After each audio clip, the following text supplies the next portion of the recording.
Organization and cleanliness bring spaciousness. When there is space, inspiration and new possibilities can come in. As we organize our physical environment, we also bring a certain organization to our heads, creating spaciousness within us. Aline Raem.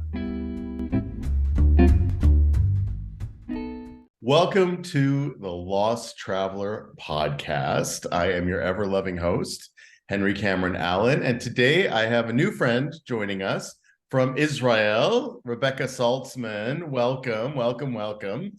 Rebekah is an author, she's a podcaster, she is an organization maven, and has inspired a lot of people to sort of evaluate how their lives are ordered around them with the stuff that we collect over the years. Where did that start for you? Where did that passion for organization and order come from? So I distinctly remember in high school, my dad and I were going to, I think we were going to a Baltimore Orioles baseball game, and we were listening to talk radio, and on it, this man was describing this person who was compulsively rearranging their furniture. And my dad looks at me and he goes, "Hey, you have that CFRD." And I'm like, "What?" He's like, "Yeah, compulsive furniture rearranging disorder." And, and like, because in high school, I used to like always be trying to figure out like how I could arrange the furniture in my room, like to maximize every square inch of my bedroom, right? And so I think that like the inborn like need to maximize my space or to feel like I'm getting the most out of it or to make order was always there. But I just as a side note, I definitely think that organization and learning how to be organized is a learned skill, and you can improve your executive function to be more organized. It's just that a lot of people lack that skill or don't have a developed skill, and therefore they don't pass it on to their children, and it sort of creates a generation of late boomers. But we can go back to that. In any case, when I was in high school, I worked at the Gap. And as you'll see from our conversation today, I tell you what's on my mind. If something doesn't look good on you, I'll be like, that doesn't look good. Why don't you try this instead? So, well, I'm not going to critique your outfit today because I can't really see it. But like, when someone's in the fitting room trying on clothing, like, I'm not going to tell somebody to spend their money on something they don't need to spend their money on, Right. So I think that I had like a core group of regular customers who really appreciated my honesty. And what happened was a few of them, and I mean, looking back as a 16-year-old, this is like kind of an ill-conceived thing to do. And I'm glad my parents didn't find out because I don't know, they probably would have taken away my car. But anyway, I would go to people's houses and organize their closet so that I could figure out what to buy them, like personal shop. Like I think I skipped that step. A couple of my regular clients were like, "Hey, can you just do the shopping for us?" Right. And I'm like, yeah. So I would go to their houses, I would organize their stuff and see what they needed, like what holes were missing. And I realized I prefer the organization aspect to the stylist world over the actual shopping and styling. And so I always kind of kept organization as my side hustle throughout college and my early years of my marriage.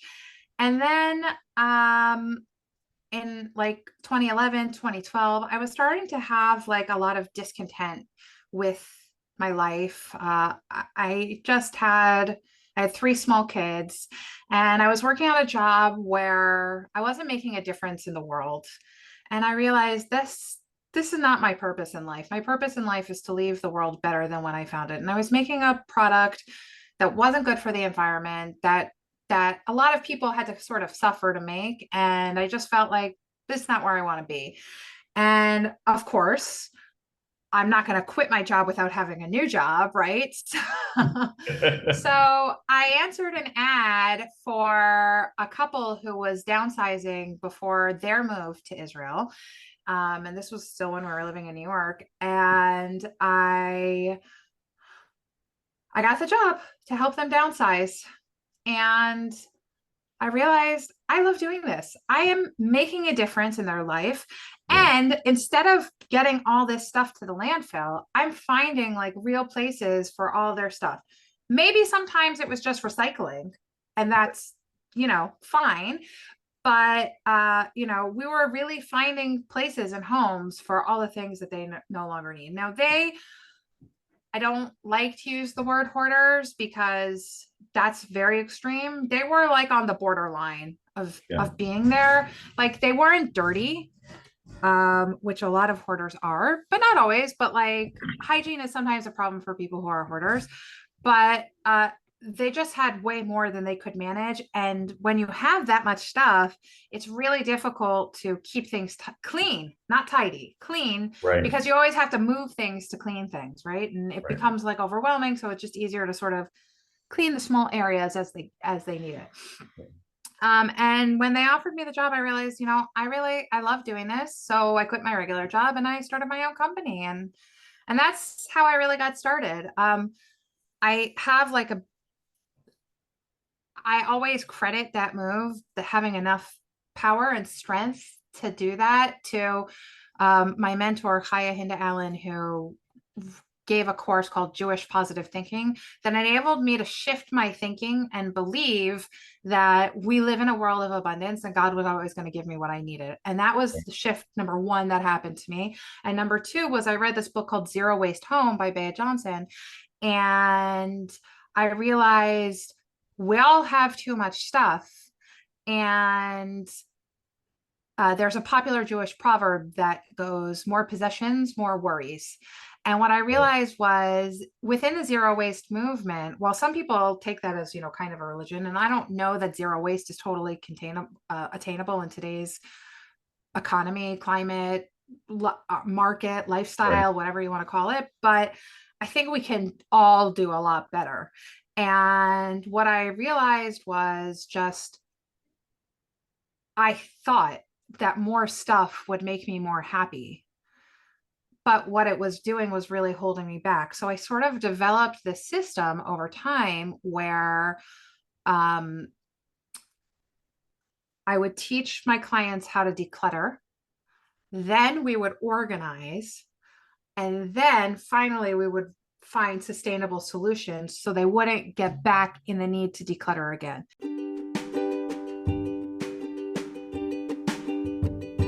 Shadow and Light LLC was established by Dave Roberts and Reverend Patty Farino, co-authors of When the Psychology Professor Met the Minister.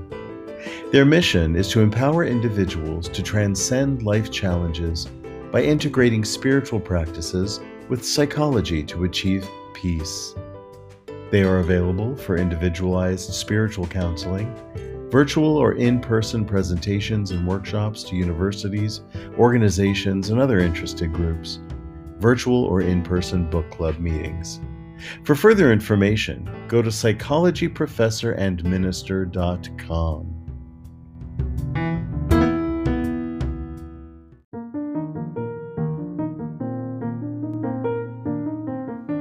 Your generous sponsorship and individual support of the Lost Traveler podcast benefits the Lost Travelers Club, a charitable project under the fiscal sponsorship of United Charitable, a nonprofit 501c3 organization.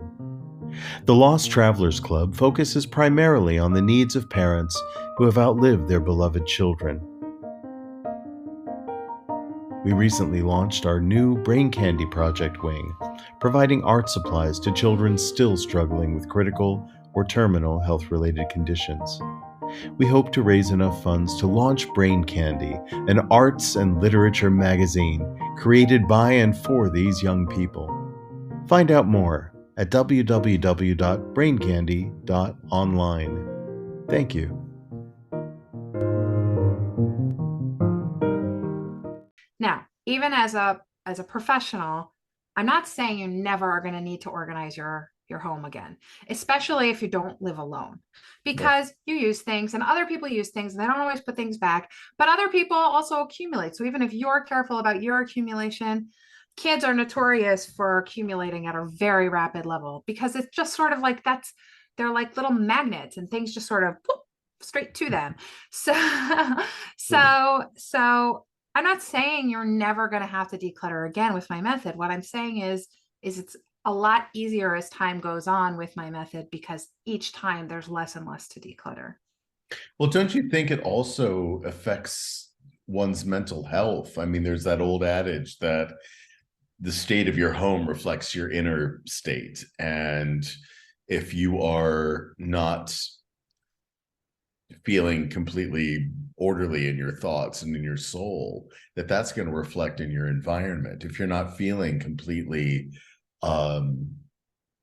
hygienic, and clean in your environment, as you say, people will dust around the items Yeah. without moving them. We do that in our lives too. We do that in our inner worlds. And that's part one of the question. And part two is, how does this tie in with your Judaism? Because you've referred to that a couple times, and I'm Okay. really curious about where the two bridge, because I think they're Okay. definitely connected.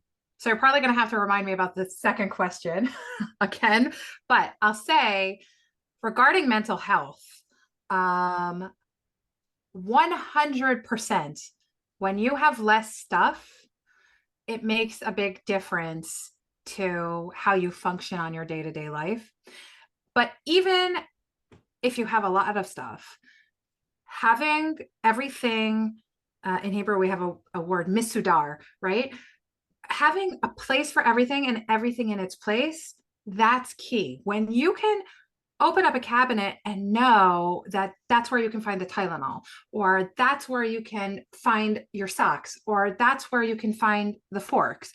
Like when you know where everything goes, first of all, that makes cleaning up super easy. Because let's be real, even if you live alone, you're still using your dishes and your clothing and you're still using all the stuff, right? And it gets dirty. So you have to clean it up and you have to put it away.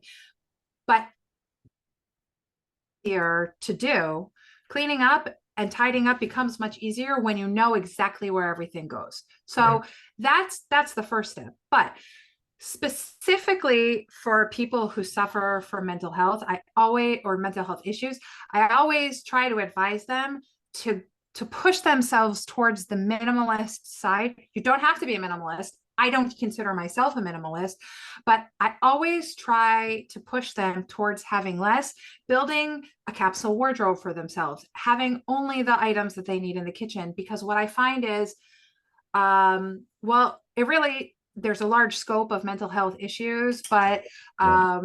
let's say for someone who's OCD, having fewer objects means that you're obsessing over fewer things, right? And if you're obsessing about other things, well, like that I can't help you with, but at least you don't have to obsess about the stuff, right?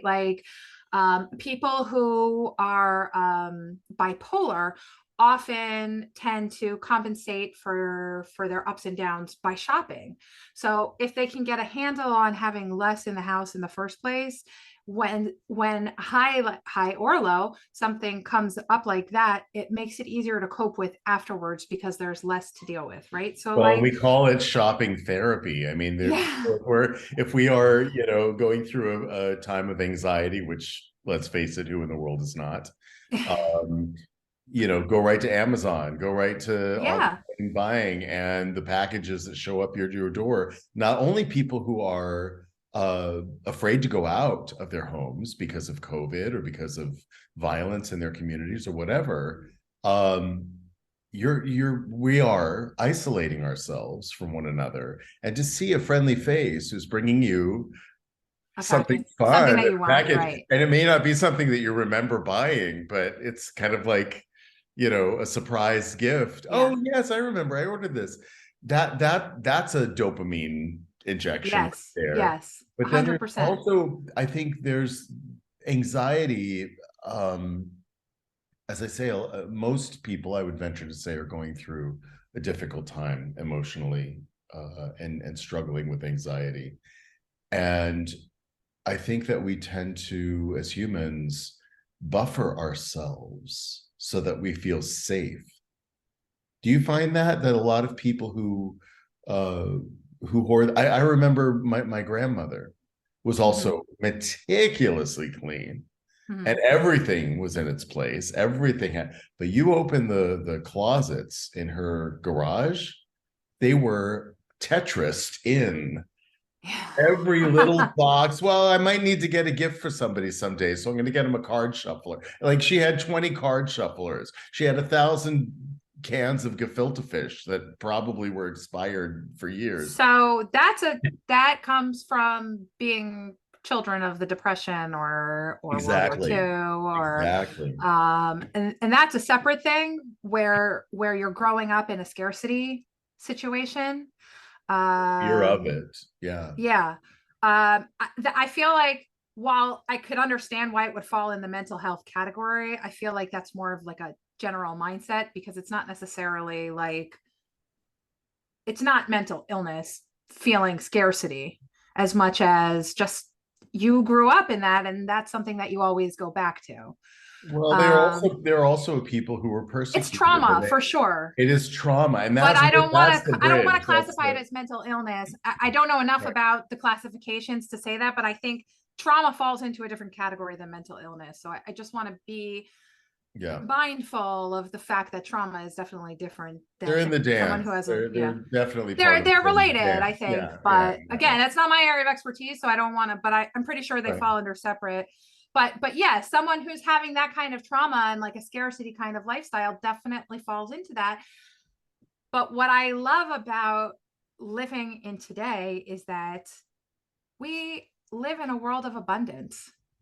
Now, some people have supply chain issues. I know that, but for the most part, like, it's kind of easy to get what you want. Maybe you have to wait a little bit, and we're used to the instant gratification of getting what we want when we want it. But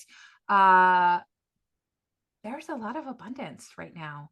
And what I have found regarding decluttering is, if you're not careful about how much you consume, you don't actually leave space for abundance to come into your life, which is a big deal for a lot of people, because a lot of people are like, why does this always happen to me? And the connection that I find goes back to the proverb that I told you: more possessions, more worry. And as a teenager, I used to look at that proverb and be like, WTF, right? Like, how? Things make me so happy. I want this and this and this and this, and right. I love that I have a different skirt for every single day of the week. But as you get older and more responsibility lives on your shoulders, the more things you have responsibility for, the harder it becomes. So it's better. You're better off simplifying the things that you are responsible for, and figuring out how you can have less stuff so that you can have more free time to do the things you want with the people you love. But also, what I found is that when you can get down to like a curated collection of stuff, it just makes it easier to cope with the amount of responsibility internal, like within your home, but also externally, because when we have too much stuff, it gets to the point where instead of our stuff serving us, we are serving our stuff. Greetings, greetings, greetings. I'm Queen Bee Divine. The cure is conversation. And where can you find me? At bluntreflections.com, where I will be talking to guests from around the world that not only share their time, but their insights and their tips on how they became the best version of who they were meant to be. So if you're looking for a great story and a great time, check me out at bluntreflections.com. The cure is conversation. And remember, blase means to tell your story. it's not fun to be a slave to remembering to get the car maintenance done on 3 cars so that, everything's running smoothly and they last longer. Yes, you should 100% take care of your things. But the more things you have to remember to maintain, the dishwasher filter needs to be cleaned out. The lint trap needs to be cleaned out in the dryer. The washing machine filters need to be clear. The car maintenance needs to be done. The air conditioner filters need to My be palms cleaned. are already sweating. Right? Like, as adults, there are a lot of things, maintenance items, general upkeep items that we are responsible for living this modern life. And I'm not saying go back to the Stone Age without a dishwasher and a washing machine and all those things. But in order to stretch our dollars and be responsible users of these items, we want to make them last as long as possible, right? So the maintenance, the upkeep that goes along with it is a lot of responsibility. Just keeping the toilet and the sink clean and the floor washed, Yeah. And when there's stuff all over the bathroom sink and stuff all over the floor that you first have to pick up before you can even get to the cleaning, well, that makes the chore so much more onerous, which is tying back to mental health, which is a big strain on people's mental health, because it's like the task looks like it's insurmountable.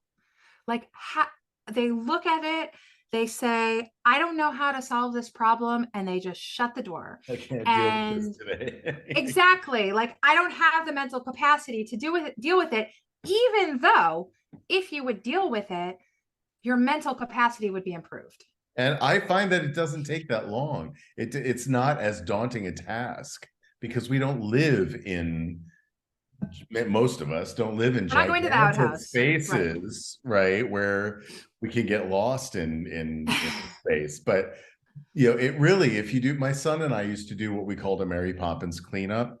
Okay. It's kind of snap your fingers and it would happen? What? Snap your fingers. And actually we would put on the song, Just a Spoonful of Sugar from the movie. Sugar, yeah. And where it speeds up? Yes.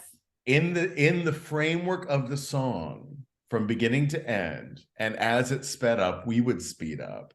We would go through and we would do a power cleaning of his room or the kitchen or the living or whatever. Sometimes the whole house, we'd blast it really loud. And I think time is so precious as well that we feel like, well, I'd rather be doing this than that right now. I would rather. That is also true. And so how we choose to use our time. And I know a lot of people, myself included, I'm a creative person, professionally and personally. And my priorities are not always in caring for my own space. And also I find that the accumulation of things, we talk about, and this is an echo I hear from my grandparents' generation, the Depression generation. And we have listeners in 35 countries around the world. So when I'm talking about the Depression generation, or we're talking about all of these things, these are definitely first world problems. Well, I don't think the Great Depression was necessarily a first world problem. Well, I think it was uniquely American, the Great Depression that we're talking about. I mean, there have been others around the world, but from a cultural background. Yeah, I mean, when you go from like a really amazingly abundant to a scarcity in such a rapid way, like right. Yes, well, abundance is relative. I think a lot of it is relative to your geography and your economy and everything else. But I remember my grandmother talking about taking care of our clothes, taking care of our toys, making sure that they lasted a long time. Things in those days, when I was young and when she was young, certainly, things were built to last a long time. And if you cared about them and cared for them, they would last a long time. Many things, especially technological things, which most toys are, cars and everything else, they're built to be disposable today. And I think that we've lost globally that sense of caring for things because, guess what? The new iPhone's coming out next year. Right? How do you address that? My kids make fun of me because I have a Samsung S7. Okay. So just to give context for anybody who doesn't know, Samsung's on like 22. Okay. So my phone's like more than 5 years old. And my kids are like, I need a new one because with all the updates that happen, you lose more and more memory space each time. So I find myself like deleting sometimes apps that I need because Right. I don't have enough space to deal with the new upgrade. Or they're not compatible with the new technology. The software Also, that's is not true, right? compatible. So like in order, it for me, it's a business expense, but I try to keep my things lasting as long as possible. So every couple of days I go through, I delete any videos that I don't need, I clean out the system, I clean out any downloads. I do this on my computer too, because what I really want to do is I want to make these things last as long as possible. But I understand the allure to the sexy marketing that Apple and Samsung do, or even just in the supermarket, right? Like the product placement that products are big companies are paying for eye level product placement, right? Like I understand the amount of money that's going into marketing to me, and it's very hard to resist. So a couple of tips for ways that I like to try to resist, The allure. falling into the trap of of the marketer Siren is, song. yeah, I always try to go shopping with a list. So for example, I lost a lot of weight. I lost 55 kilos, roughly 120 pounds.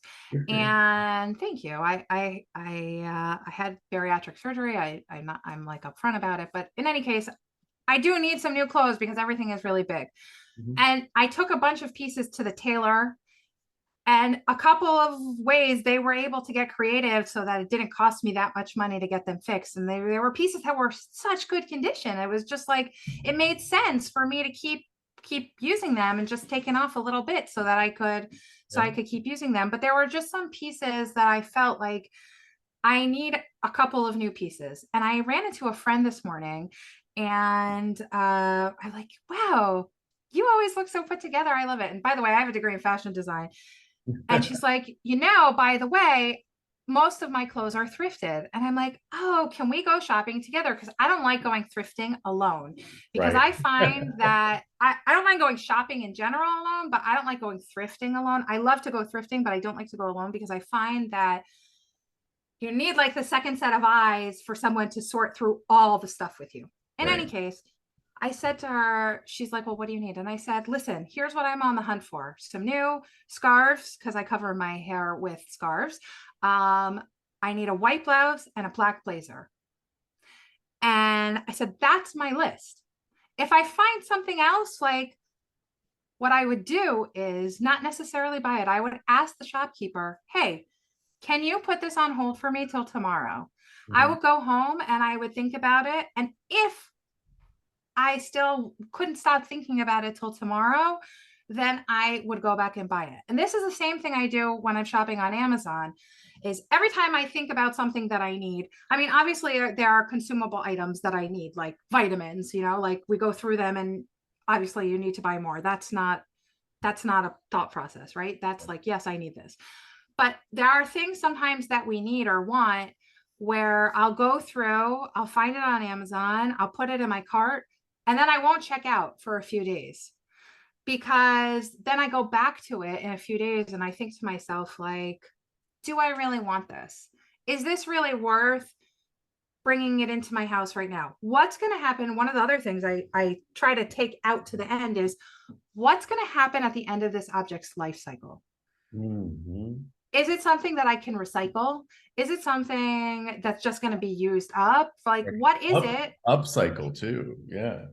Okay, but that's not something people are thinking about. People are thinking the consumption, and because we're not holding manufacturers responsible for what happens at the end of something's usable life or when something breaks, as consumers, we need to force that. That's a whole other issue. But as consumers, we also, because it's not an option for manufacturers to just send it back, we need to figure out how we can, what our responsibility is when this item comes to its end of its life. For years, I've turned on the television and the internet and have felt bombarded with messages of support, begging for money, to support children in Africa, Afghanistan, India, all over the world, war-torn countries. Children are starving, not only for food, but for education and love in some cases. I recently connected with Desire childcare organization that transforms the lives of orphans and vulnerable Ugandan children in Kampala and Mukono by providing wholesome food, housing, healthcare, and creative arts education from early childhood to adulthood. Won't you join me in helping save orphans and vulnerable children? We can do it together, one organization at a time. I chose this one. Visit desirechildcare.org for more information. Thank you. And so I always try to take myself through that whole process. And more than just the end of its life, like if it's something that, like, when I need a new set of sheets, like we had some kids here yesterday and I made the bed and I'm like, uh-oh, this sheet has a hole in it. Now I'm going to go ahead and I'm going to sew that sheet up, that hole up, because it's not a big hole and I can do it nicely. Right. But I had another set of sheets that I had to throw out last week because they were threadbare and they ripped in half basically. And it just wasn't going to be a suitable fix. Right. So I'm thinking about, like, well, what happens when the item, those kind of situations are the end of its usable lifestyle cycle. That's not anything you can do about. But what about the things that I buy that I don't want to use anymore? Right. Okay. So how many people are listening who have clothing in their closet that still has the tags on it? Or you bought a kitchen appliance thinking you're going to make spiralized vegetables every single day. How many times have you pulled out the spiralizer? Do you know what I mean? And it's like, we're not thinking about, first of all, the cost per use of something, and we're not being realistic with ourselves on how much we're going to actually use something. Right. And so, yes, what people have to remember is, first of all, there's a cost to the purchasing, because creating new things, that's a cost. It's a cost to us because we're emptying our wallet to pay for something that we're not really going to use. It's an extra cost to us because it's going to take up our space and it sits on us and we have to move it around every time we're cleaning around it, right? And it costs us, the royal us, in that when we finally decide to get rid of it, it's probably going to go to the landfill, and then it didn't serve any purpose at all, really. So there's the environmental cost, even in the manufacturing of it, you know, and you know, talking about mobile phones, the metals and the minerals that go into the mechanisms, those have to be mined out of the earth, and what are we doing? And when you think about, we've reached 8 billion people on the planet, and there are whole islands of plastic trash floating out in the middle of the Atlantic. Yep. You know, and we're still, and we know better. We know better. We should do better. And we're still using one-off plastic bottles. Yep. It's a problem. And those things have their place. I'm not saying a plastic bottle is totally useless. I'm just saying that, like, the rate at which we're consuming them is high and significant. And volume at which we're consuming them too. So I saw this great TikTok video the other day where this woman went off on Adidas about a certain way that they were manufacturing a certain, I think, shoes, but I'm not exactly sure. And this is going to relate back to your second question, which, see, I remembered, which was, good. How do I mingle my profession with my religion?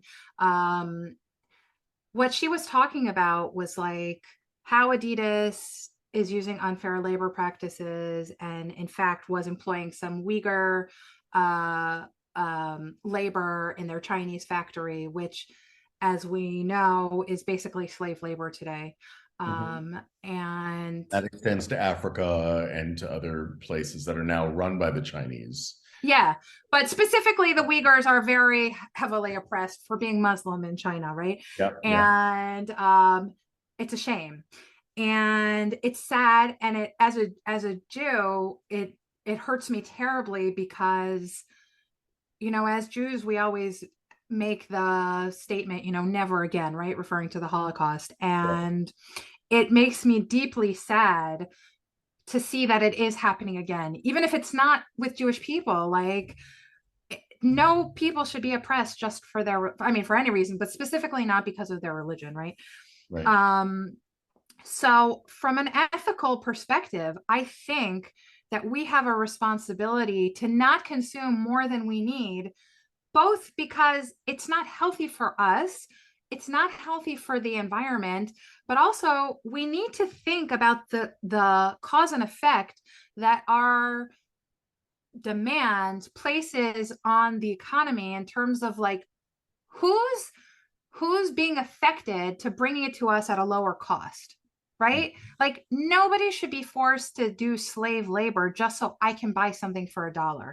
And I'm very, very conscientious That's how about the what I sugar buy. industry started. That's what that's how it started. And everyone was having sugar in their tea, knowing full well that they were only able to have sugar because of slave labor. Right. I mean, there's the human cost in it. Yes, and it's a big cost. And I believe that as a society, and I believe that Judaism believes this as well, as a society, we have a responsibility to take care of the people who are less than. And I don't mean that in like a equality kind of way, who are just struggling in a financial, or I'm not measuring anybody against anybody else, but for lack of a better term, people who are suffering, people who are exploited, we have a responsibility to that. Now, can I just walk into a Chinese manufacturing plant and be like, liberate the Uyghurs? No, I can't. And if I could, I would. I don't know how I would do it, but I hope that I would have the strength to do that. But what I can do is vote with my wallet. And I can remind other people to vote with their wallets. So I run a Facebook group called Organizing in Israel. If you want to join, you don't have to live in Israel. It's just specific, like about specific products, but I give general advice there too. So if anybody wants to join, you're welcome. It's a free I'll put a group. link in the description. Okay. Anyway, I post a lot about ethical fashion. Now, not all brands are perfect, but a lot of brands are better than others. Right. And one lady was like, what? It's like $150 for this one sweater that I could get at this other store for, $25. And I'm like, you could get it for $25, but let's talk about what goes into the difference in the price. Now, sometimes there isn't a quality difference necessarily. Maybe we're talking about the same fabric, maybe we're not, but what we are talking about is how we got to the $25 price point versus the $125 price point. Right. Now, once we're getting into the luxury brand kind of price points, that's a different sort of perspective though. But the thing is the people who are making the luxury brands, they're like artisans. That they're not working in unair conditioned slave labor conditions. Like, do we know that? At least we hope that that's the situation at that price point, that the big brands like LVMH are making, suitable environments for their workers. Again, that is not my area of expertise, but I try to research the few brands that I do buy when I do buy new, so that I feel like I'm making better choices. Is any choice going to be perfect? No, because there's always some place along the line, but you have to reward the brands that are trying to do better and like legitimately trying. Because when you support those brands, it keeps them in business. Right. But also it's saying to these other brands, I don't like the way you do business and I'm not going to do business with you. And it's also supply and that's important. Supply and demand. If there's more demand for ethically manufactured items, be it clothing or shoes or any other product, then that's going to lower the price and still keep the standards high and the practices humane. Hopefully. Right? If there's more demand of that. And I also think that if we you said the word artisan, I think we should go right to the artisans who are weaving fabric and who When are possible, yeah. But there when is possible. definitely a breakdown in the chain between what some artisans have the capacity to connect, how they have the capacity to connect with the end consumer. So And sometimes I'm not saying, advertising has a big to do with it because, when we're talking about young people, the brand is everything. right. It doesn't But matter the also quality. they just might be, look, this is something that I talk about with my business clients is like, you want to be able to do what you do best. So Right. if someone is an amazing weaver, she doesn't want to spend time, or she might not even have the capacity to market herself. Right. Do you know what I mean? Like, so we need the group of people to do that for us, but we need to be careful about exploitation. But another important thing is, and this goes back to decluttering, which is, it's not such a big deal to spend $125 on a sweater when you don't have a lot of stuff and you're buying things that are better quality that are going to last you longer. So for example, I keep a capsule wardrobe. I don't have a lot of pieces. It's a little bit in flux right now because, like I said, I lost weight. So I'm trying to like fine tune it.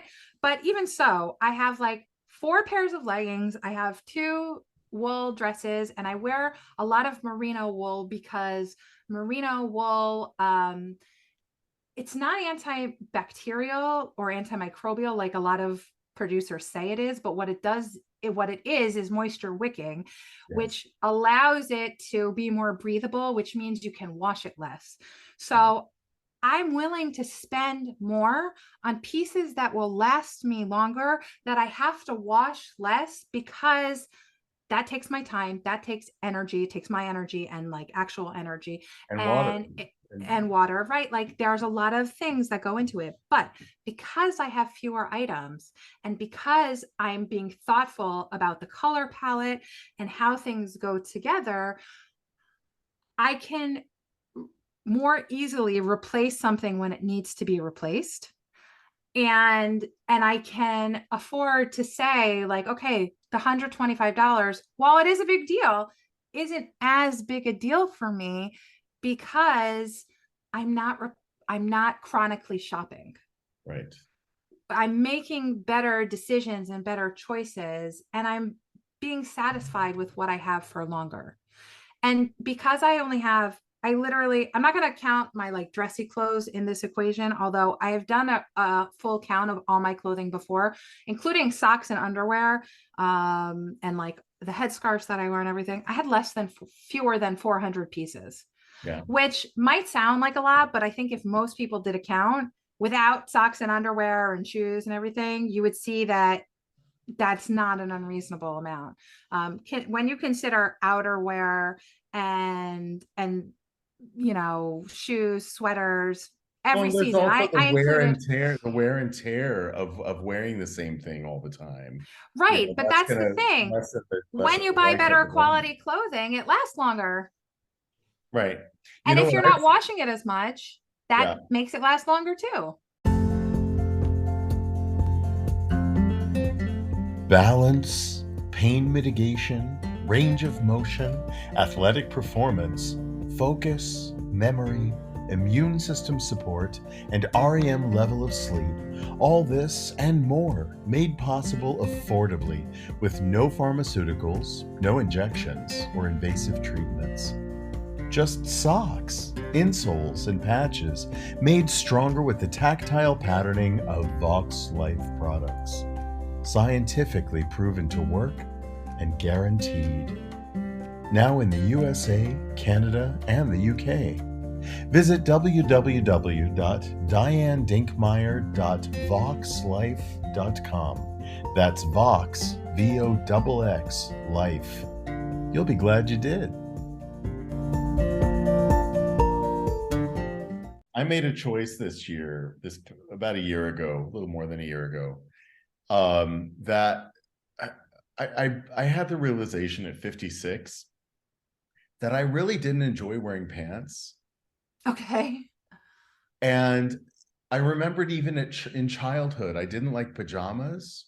I wore night shirts. I convinced my parents to buy me night shirts. Okay. And I never felt comfortable ever. And that goes to underwear as well. Okay. And I thought, you know, I'm 56. I can do whatever the heck I want. So you can.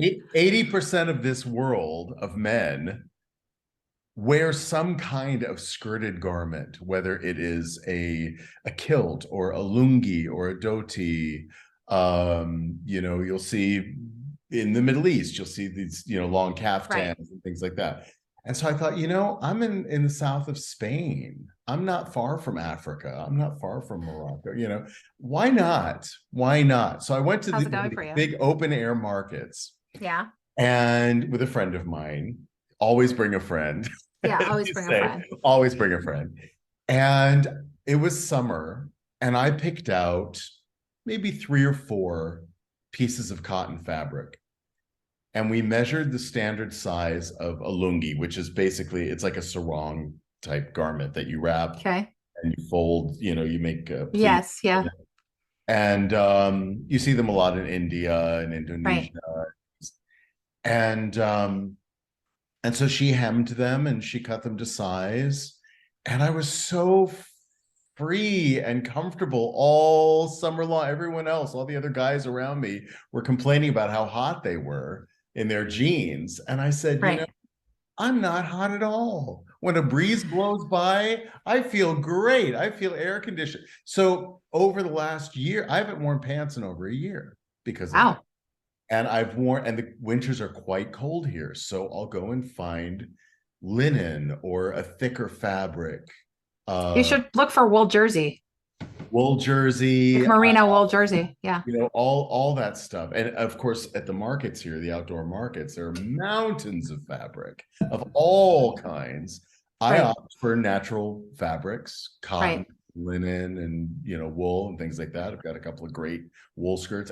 The great thing about this whole idea for me is that I'm not sacrificing my personality, my fashion. I'm not, you know, I'm still expressing myself the way I like to, but I also, they're very practical. I can layer them if I'm too cold, or if 1 or 2 degrade over time, as you say, the sheets get threadbare, right? I can find the stronger parts of them and cut them into cleaning rags. Yeah, I do that too. Right. Or I can use them both as a skirt or as a shawl to cover myself, or as a scarf, a big chunky scarf, you know, around my neck. So I'm finding a versatility and a creativity in this. And then I go back and I look at what it takes to make a pair of jeans, from the dyeing of the fabric and the caustic materials that are used that poison the water supply of the river.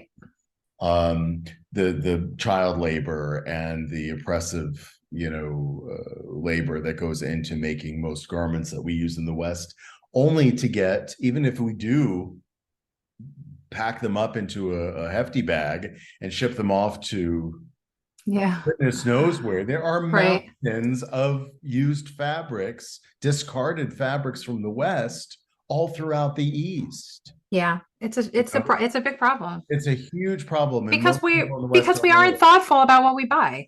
Right. So I'm saying feel good that there's one guy out here who is, I'm very mindful, I'm very thoughtful. Even my coffee cup is a handmade, hand-thrown terracotta, you know, and I met the artisan who made it.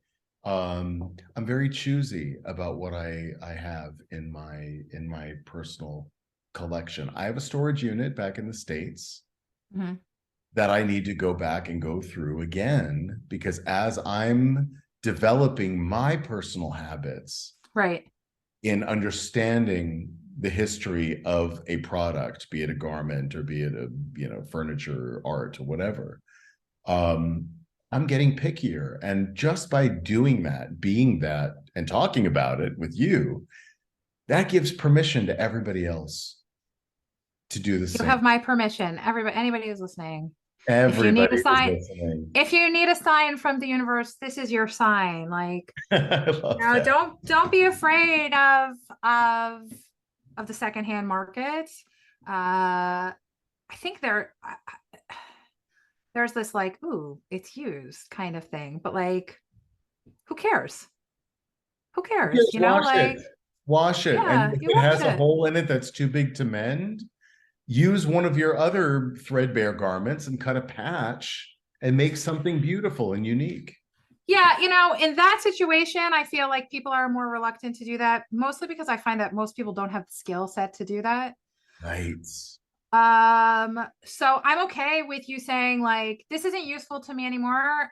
I deem this recyclable and putting it in the recycling, as long as we're being conscientious though about like what's going into the landfill and what's not, Is it what we can useful for avoid. somebody else? Could it be useful for somebody Could else? it be? But like, even so, I think like most donation spots are getting so much stuff that like, if you're going to Overburdened. put something in that's like not in great condition, they don't want it. So like, you're better off marking it rags, taking it to the Goodwill, let's say, for example, so that they know that they can just automatically sell it for weight. And what they do usually is they shred it and then they mend it into new, or they like recard it and make it into like rags for cleaning and things like that. So even when you take things to organizations like Goodwill, they are doing recycling, but it saves them resources if you automatically pre-designate, that this is something that should be recycling. A great gift idea for the holidays. And this is a way to learn a new skill. This podcast is all about life skills, right? Right. And there are so many skills that each of us, no one's an expert in everything, but there are skills that we don't have proficiency in that somebody else does, right? Whether it's Rebekah or me, go and find that expert. Right. And ask for help. Go and learn how to sew.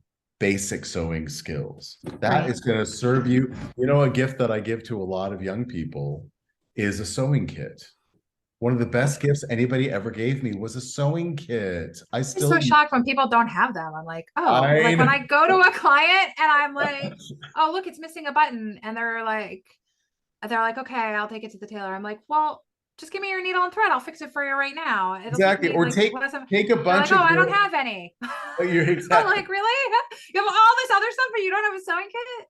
Take your old sheets, take your old towels, take your old clothes, cut them into squares, about, I don't know how many inches, 10 inches by 10 inches or something. Cut them into squares, do a blanket stitch around the edge, stack them, tie them in a beautiful ribbon, and give that as a gift. It's a little also, bit of your, but actually, I was actually writing a blog post yesterday about zero waste gift wrapping for the upcoming holidays.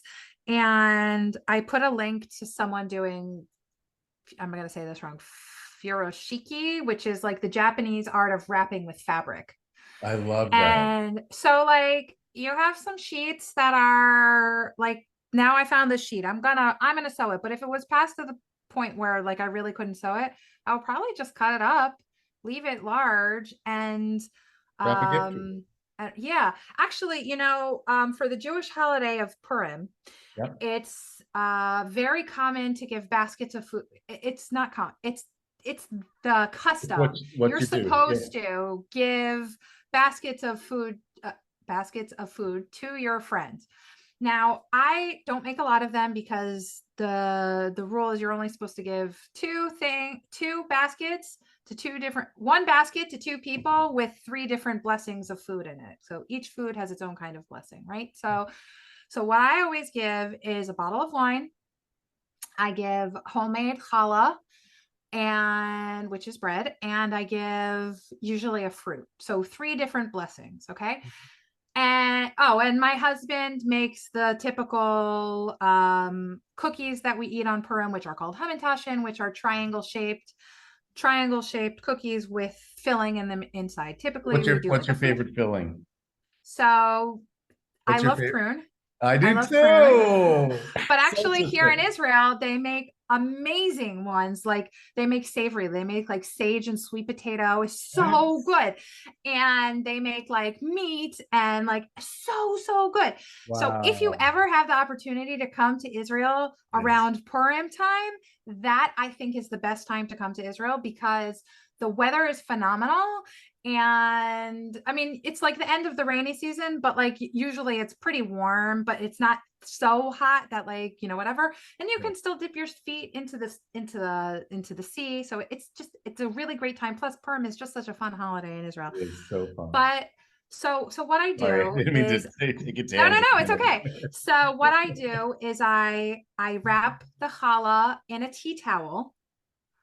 Yeah. And I give it like that. I put just a ribbon that I've saved from something else on the bottle of wine. We literally give 5, 1 to each of our neighbors. That's all that we give, which is each person in the house is giving 1. So that's considered acceptable, lovely. right? So each of us in the family are giving, plus we're giving to our neighbors locally, people who wouldn't be getting from anyone else. And so I wrap the challah in a tea towel, which is great because everybody can always, who doesn't need a tea towel, right? Like you can always use them. I put everything into a reusable bag, and I wrap the hamantaschen. The fruit I don't usually wrap, but I wrap the hamantaschen usually like in like cut craft paper. So, and that I fold so that it's closed. And either that or I buy like reusable muslin bags. Yep. And I put them in there. And is it as beautiful as the cellophane wrapped with everything positioned in like perfect position and the big floofy ribbon?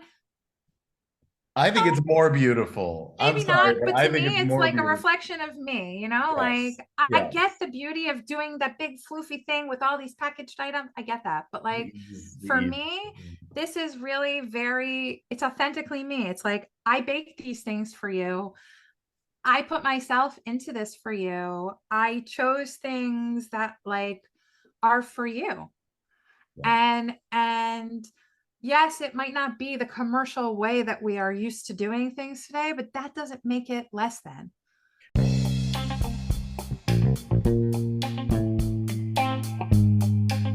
A guy wire is a tensioned cable that is designed to enhance the stability of a freestanding structure.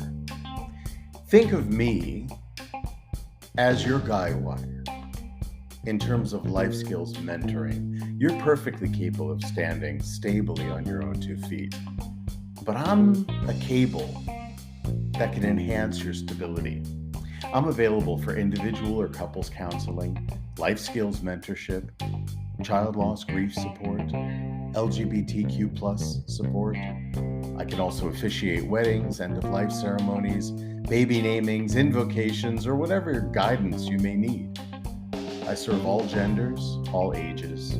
Sessions are affordable, discreet, private, and conducted online. Find me at guy-wire.org. Book your appointment today. I had for my 40th birthday, which is a big milestone birthday, your big 40, right? Yeah. I had a big party at a nightclub where I was jazz singing, and about 80 people showed up. Wow. You're popular. In certain circles. But I made the stipulation that if you wanted to give me a card or a gift, you had to make it yourself. Oh. And I got everything from original compositions of music played on the mandolin to an industrial metal gizmo thing that this guy, that's what he did for his work. It was industrial metallurgy person. And he made this really very interesting sculpturally thing for me and brought that. The cards that I got were beautiful and so creative. Pop-up books, but they were cards and all that stuff. And I've made it a commitment to myself that I would follow that beyond 40, that most of the gifts, unless I'm far, far away from somebody and it's easier to send them a book or something, you know, that I like, it's still an expression of me. But as much as I can locally, I give gifts that I've made myself. Um, I they, think that's really great. But I they're think so one of the things meaningful. They're so meaningful. I think it's great. And actually, I like getting those kinds of gifts. But I will say this, if you do need to give a gift, I think we discount experiences as gifts. Yes, And absolutely. and what I like about those is like for those non-creative people, or for even people who are creative but are short on time, or shipping is Or sometimes an don't know that issue. they're Like, creative because they never learned right. the skills. Yeah. Like one of the best gifts we ever got from my husband's grandmother when my kids were small was she bought us a membership to the Queen Science Museum. Mm, And we used to go there like every Sunday. And, included in our pass was parking, and we could bring her with us. nice. And they had reciprocity with other museums. So we didn't have to go to Queens every week. We could go to a different museum and we could try and experience new things. And it was, I always just felt like that was one of the best gifts that we ever received. One year, my cousin bought us a subscription to a children's theater in Manhattan. Mhm. And that was a great gift too, because, first of all, with kids, you're always looking for something to do. Right. But it's like, these are, even if your kids won't remember it necessarily, those are the happy things. Like, doing those things are what give us the feeling of being part of a family, and the understanding that we are loved, because what is the best gift you can give to people who you love is your time, That's right? right. So like spending that time, my kids spending that time with their great grandmother, like, that's priceless. That's They they don't remember those things necessarily, but it helped them form a relationship with her as small children, that when they got older, they would remember things. And she died right before Corona. But like, they were already, my oldest was almost 13. Like, he knew his great grandmother, like, and that's just, he related to her. He loved her. I Like, still have that's a gift. smells and sounds and things, places that will trigger a nostalgic memory. Those kinds of experiences, you're right, are where nostalgia is born. And it gives us that warm feeling in our soul that we Right. were there and that we had that experience. We remember that person throughout our lives, and hopefully other people will remember Yeah. us too. Or like, this week is my niece's birthday. Usually when I live in Israel, and my nieces and nephew live in Memphis, Tennessee.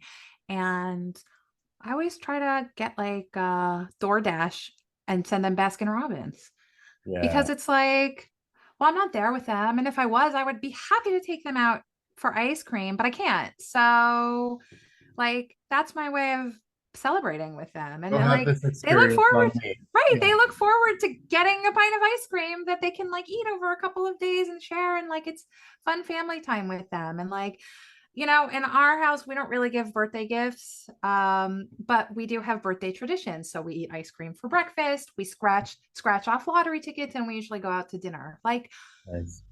my kids feel like it's not their birthday without those things. Right. And like, it's not about the stuff. Do you know what I mean? Like, I think Let go. if you take away only one thing from this today, it's not, organization is important, and it's key, and we need stuff to live. Right. But the stuff is not what makes our lives special. It's how we interact with other people. And what we were talking about at the beginning with the anxiety and the depression, the Isolation. way to come out of those feelings are by spending time with the people you love. Because at the end of the day, no one says, oh, I wish I worked more. They say, I wish I had more time to spend with the people who I loved or I love. And when you have less stuff, and when that stuff is organized, you can do that. It's Because simple. nature abhors the vacuum. You create the space. Right.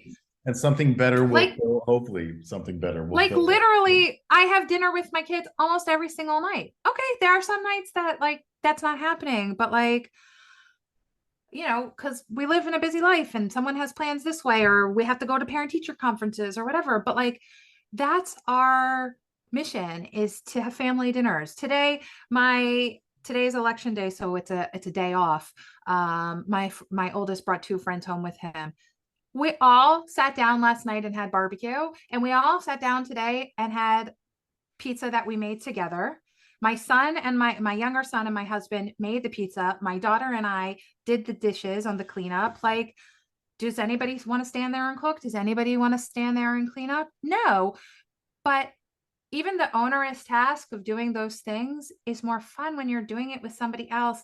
And like, you know, those are the times when you're just sitting there chatting about nothing, but like, that's what pulls you out of the mental health like low to bring you up. And that's what the point of this world is. And if we can't make time for the people and the things that we love, and if we can't pull ourselves out of the funk that we're in to go and do those things, like, a lot of the time people blame the stuff and, oh, I have too much responsibility, right? Like, no, your responsibility is to take care of yourself, Yeah. and to love the other people who are in your life. And if you can't do those things reasonably well, then like, you have to examine what is holding you back with that, and you have to be willing to make a change, because honestly, like, you're never going to get out of the scarcity zone where you feel like the stuff is less important, or less important, and into the abundance zone where everything feels better. And I'm not saying I feel happy all the time. I definitely don't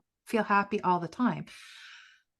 And life is not perfect all the time, but it's easier to get to the happy place and see the joy, because I know that because I'm more lean in terms of the stuff that I have, and I'm not worried about that stuff, I can always try to rearrange my schedule to sit down and go to IKEA for dinner with my daughter. That's like one of our favorite places to eat, IKEA, by the way. It's just, we love it.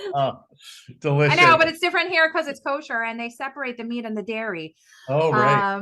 That's right. Yeah, and it's like, it's kind of a cost-effective place, but the food is really good. And like, and what we like about it is you can see all the food at once because it's like cafeteria style, right? So like, just going to IKEA, and we like the food shop there and whatever. So like, just going to IKEA, or like, if she says, if I can see like maybe she just needs some mommy and me time, like, you know, hey, let's just go to the neighborhood coffee place and we'll have some cheesecake, right? Like, but the fact is because I have less stuff, I've designed my life so that I can be flexible for my kids. Sometimes I can't be. Sometimes I have commitments that like I've already made that I can't necessarily flex on. That's the real world skill that they need to learn, right? By watching you interact with the world. But when they need me, I can, even if I can't do it right this minute, I can do it soon. And there is nothing that signals to our family more that we love them than the time that, like I said, than the time that we give them. And when we can shift and pivot within our lives and show them that they're a priority, that's key. But you can't shift and pivot and be flexible if you're always thinking about how you're going to organize yourself, if you're always thinking about, you know, how much responsibility you have. Like, the key to the balance is figuring out your priorities and you know, where you can maneuver so that you can prioritize what's important to you. And like I said, you're not going to get it right all the time because that's just life, but you can get it right most of the time. And that's important. You really can. And that's, I think, a beautiful message to end with. I can't believe it's already been an hour. We're going to have to come back and do another one sometime. Okay, you tell me when, and I'm going to show up. You know, usually I end my episodes by asking my co-host, my special guest co-host, for 3 things from their toolkit to share universally that other people can try. But this whole episode has been about these wonderful practical tools that anybody could use. So we don't even have to end on that note. What I do want to say, to put a button on everything too, is that I understand that there are people around the world who are feeling isolated, that they don't have the blessing of a family or loved ones close by to spend time with, people that you care about and people who care about you.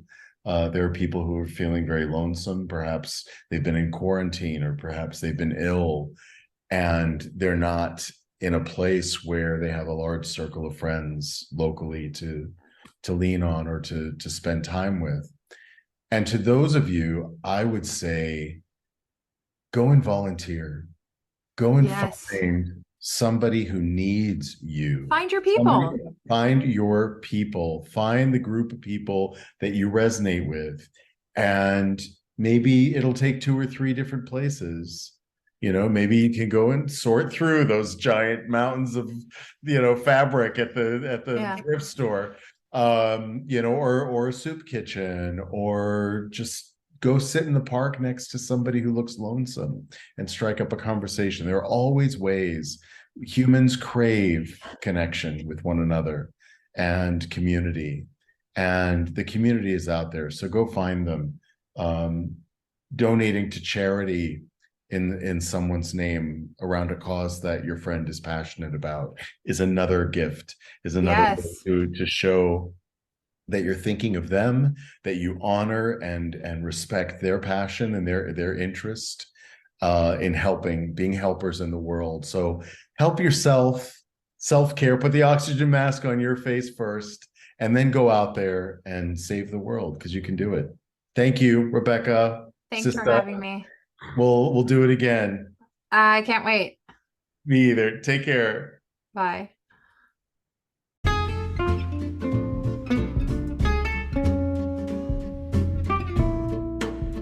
You've been listening to Season 3 of the Lost Traveler Podcast with your host, Henry Cameron Allen.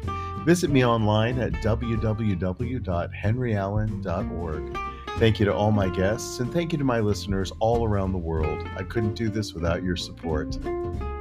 Let's keep striving for a better world together.